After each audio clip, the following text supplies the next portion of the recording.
On the day when Spain and Norway formally recognise the state of Palestine, at least 21 people have been killed and dozens others wounded in Israel's attacks on the tents of the displaced people in al-Mawasi in the city of Rafah.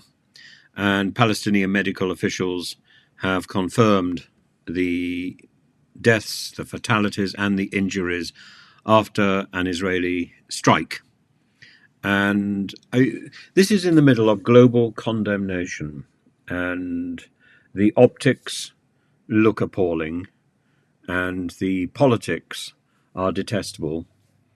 And while any sane person observing the Hamas terrorist strike on October the 7th would have confirmed, A, that Israel had a right to defend itself, B, that it had a right to protect its citizens, and C, that Hamas should be brought to order. Nobody should endorse this collective punishment. This is not about attacking Hamas or finding the hostages. This is about collective punishment. This is about the eradication of the Palestinian people. This is about destroying hospitals. There are no hospitals left in Rafah. And so far, the dead and the wounded have been treated in an international medical corps field hospital. There are no ambulances. And there's smoke rising behind the minarets. The place looks like a ghost town, and it's where you see people.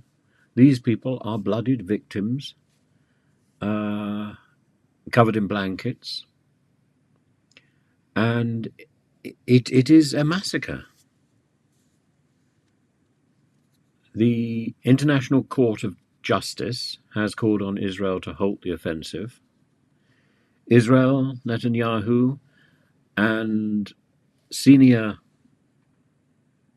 politicians, both on the Hamas side and on the Israeli side, have been roundly condemned and have been called to appear in court. Warrants have been issued, or people have been seeking warrants anyway. And yet, so with that mood music that says this is wrong on both sides, Hamas has launched missiles into Israeli territory. Israel has responded. It surely is a time to call for a cessation of hostilities, to insist on peace.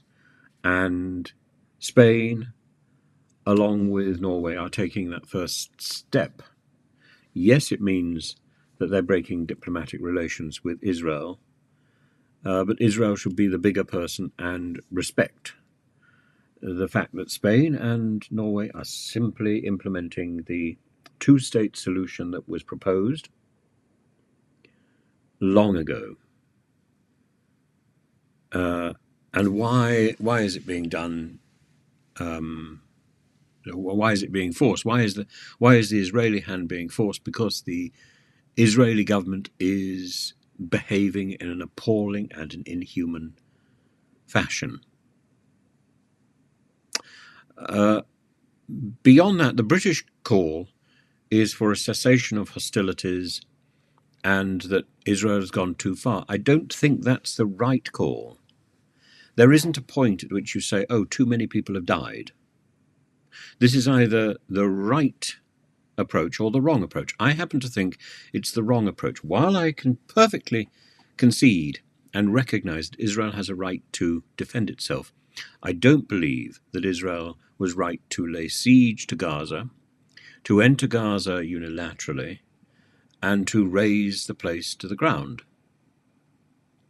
My preferred position has always been that Israel would have been better supported by moderate Arab states who were offering help.